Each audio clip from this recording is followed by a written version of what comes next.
eastern continent is setting itself up as the greatest of stages. Convergence points were some of the most significant events in the history of Azeroth.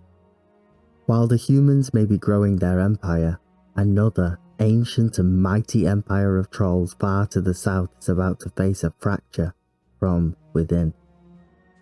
Don't forget to like and subscribe, and come, take a seat by the fire as the blood moon is rising. The human nation of Arathor is ever growing, pushing the borders further than any thought possible. Nobles whose wealth had outgrown the confines of Strom started to look for more fertile pastures for themselves, creating new cities to house their businesses, so that all may share in the wealth of this prosperous nation. While Strom maintained the centralized power, like Dalaran before, these new cities eventually claimed themselves as city-states all across Lordaeron. The first of these were Gilneas, Alterac, and Kultiras. Over time, each city developed its own customs and even a rich culture. Although increasingly separated, Strom remained the one unifying link between these cities. Kultiras, for example, which was founded on a large island south of Lordaeron, had built an entire economy around fishing and shipping. They also built a large fleet, and would use it to not only explore the world, but to trade for treasures from far-off lands. The island of Kultiras itself, however, was already claimed when the human lords arrived. A large population of hardy folk that called themselves the Drust already populated much of the island. They had a culture very much in tune with the land itself, and a large sect of them practiced a form of druidism, and would call themselves the Thorn Speakers. The humans did attempt to live peacefully with the Drust, but ultimately it failed, and they were forced to form a military unit named the Order of Embers in an attempt to combat them. After relentless attacks, the humans had had enough.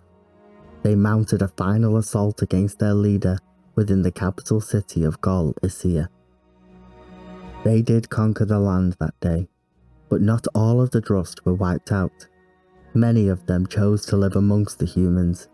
Even the secretive druids would bring their teachings and integrate well in Kultiran society. The Lords of Strom eventually decided that it was time to leave the now crumbling ancient walls and relocate to the lush farmlands of Lordaeron to the north. But the last descendants of the bloodline of Thoradin would argue against such a move. Eventually, the two would separate.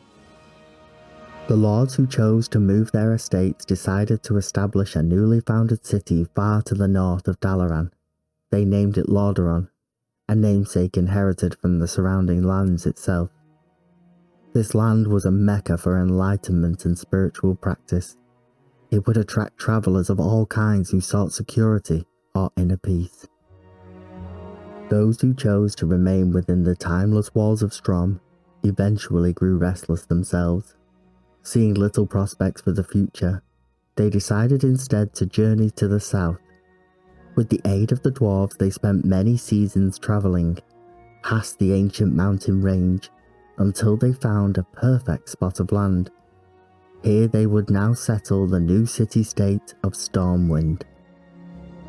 While its proximity to the other cities made this the most isolated of all the kingdoms, however, the fertile land proved to be worth more than riches.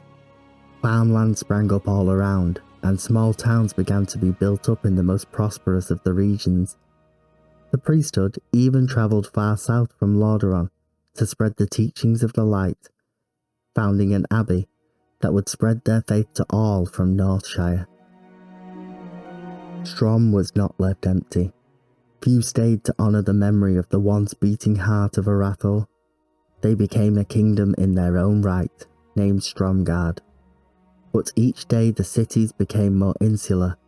The once perfect dream of Thoradin, a dream of a nation united by common purpose, security, and prosperity, was at last dead. In its place were the 7 kingdoms of humanity. The sundering of the world had caused much strife, But not only to the elves.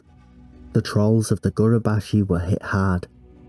They found themselves isolated in the jungle wilds in the southern reaches of the eastern continent, cut off from their brethren, and the once familiar hunting grounds and farming grounds.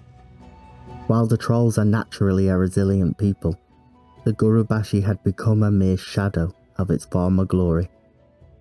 While trolls traditionally worship a wide variety of demigod-like beings known as the Lower, the Gurubashi had come to worship only one: starvation, desperation, and strife. That is what plagued their now jungle homeland. While they called out to all the Lower for aid, it was but one that answered, and just one that promised salvation. His name was Hakkar, the serpent Lower of blood. This god was not one for empty words. He would spread his gift to empower the trolls greatly. Through his guidance, they conquered vast swaths of the southern territories. They fought off murlocs, gnolls, and even other trolls who attempted to oppose the wisdom of the Lower. The Shen'dralar watched from their holy mountain with great interest. They applauded the Gurubashi, a grand return to the old ways they thought was reborn. But they did not see the darkness that was growing within. The power afforded by Hakkar did not come freely. The price was simple. He demanded blood. What started at first as regular sacrifices became more and more frequent. It would demand ever-increasing rituals in which the Lower would gorge itself upon its power. Any dissent was quashed quickly by the priests most loyal to the Lower, naming themselves the Hakkari. The Shen'dralar began to take to the ancient records to better understand this Lower, but what they found both shocked and disturbed them. Hakkar was known to the ancient world as the Soul Flayer. His power would fill his adherents with uncontrollable rage and bloodlust. Where he worked his influence, destruction and chaos soon followed. He would revel in his insatiable thirst, and use this madness to strengthen his connection to the physical world. As quickly as they could, a delegation of Shen'dralar would gather in boats and sail to the land of the Gurubashi, to warn them of what was to come should they continue along this dark path, and ready to fight the Hakkari should this not dissuade them. But as they arrived on the white shores, what they found was a kingdom already embroiled in civil unrest. Hakkar had desires for the world. Such was his hunger that he dreamed to one day devour all mortals of Azeroth and beyond. To this end, he ordered his most loyal priests to begin a ritual that would summon him to the physical plane. Despite the recent success, the Hakkari saw the danger should it be unleashed upon the world. In an effort to oppose this act, they told the people of this plan, and that a zealous organization named the Atalai within the Hakkari were preparing to go through with it. The Shen'dralar had arrived just in time. Their forces combined with the Hakkari and all those who opposed the ritual. They stormed that very night to the capital temple city of Zul'Gurub. Amongst the ancient vine-wrought ziggurats and pyramids, a terrible and costly battle was fought. Eventually, they would reach the final threshold, where the crazed fanatics under the leadership of Hakkar's avatar were taking the final ritual steps.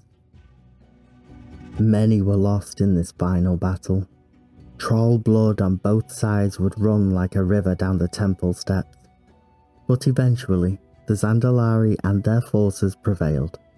They had managed in the very last moments to banish the Lower spirit back to the netherworld. They ruthlessly hunted the remaining Atalai as they fled the capital, and kept a watchful eye on it forevermore, waiting for signs of the serpent's return.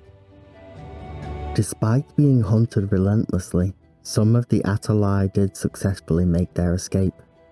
They had fled to the humongous swamplands of the north known as the Black Morass. Through the stinking bogs of the fen, all the way to the north, they would eventually build for themselves the temple of Atal Hakkar. The Hakkari had fought against the zealots. They thought their actions had made themselves safe, but the victors turned upon them almost immediately. Used as a vicious form of justice, many of the Hakkari were relentlessly persecuted, some being torn apart in mob killings, or publicly executed in slow and grisly displays in the name of justice. The kindest fate the former priesthood faced was banishment under pain of death, should they ever return to their homeland. With a heavy heart, and consumed by the bitterness the desperation had brought about, they sought out the Atalai and would rejoin their brethren in the worship of the Soul Flayer. Now whole once more, they devoted themselves fully to bringing about the physical manifestations of Hakkar, but they were observed by other forces. The Green Dragonflight had long since sensed the disturbance in the area, and when they found out what was taking place, Ysera led her flight in a swift response. Ysera darkened the skies above the temple, and in a terrible display of power smashed the foundations and buried the temple and its occupants half beneath the waves. She left some of her flight to guard the temple should any future generations attempt this madness. It would come to be known for all time as the Sunken Temple. At this time, on Kalimdor, in the shadow of the now forgotten city of Shen'dralar, there existed a cloistered and secretive group of highborn, ones that had been hiding away since the time of the War of the Ancients. These highborn called themselves the Shen'dralar, meaning those who remain hidden. During the invasion, an immensely powerful demon named Imolthar had been captured by them, and in an effort to abate their magical addictions, they had begun feeding on the fell magic that emanated from this abomination. But the addiction only grew, and those in charge began to systematically kill off their kin in order to hoard the power for themselves. Some of these highborn would flee to the far reaches of Kalimdor and go into hiding, either from the spell-addicted Shen'dralar or the not-so-forgiving Night Elven Kingdom, while the city proper would stand strong from the ancient crafting techniques that bound magic into stone. It would be left more and more empty as the long years take their toll. This city will see its fair share of terror in the coming years, but that's for a future video. I'd like to thank all the subscribers and the supporters for every like and every comment. It makes it so much fun to do. And don't forget to come back anytime.